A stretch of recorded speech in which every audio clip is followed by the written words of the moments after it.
Pirms sākt kopēt tirgotājus, jums ir jāatver bezmaksas konts eToro. Noklikšķiniet uz saites aprakstā un pārejiet uz reģistrācijas formu.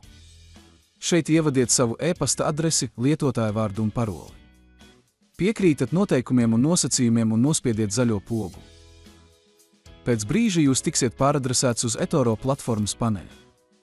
Paneļa vidū ir plūsma ar investoru ziņojumiem. Kā redzat, eToro ir ļoti orientēts uz sociālo tirdzniecību un investīciju kopienas veidošanu.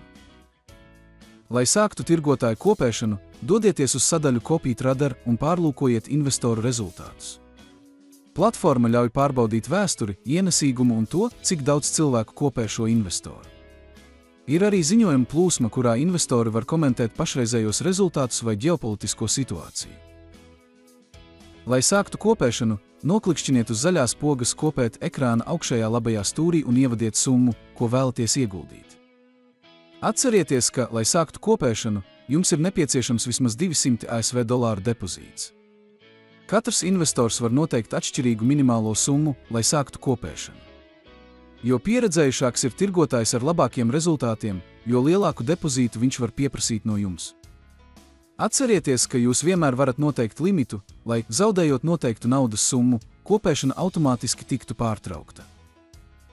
Lai veiktu depozītu, noklikšķiniet uz pogas Deposit Funds, iemaksāt naudu ekrāna kreisajā apakšējā stūrī.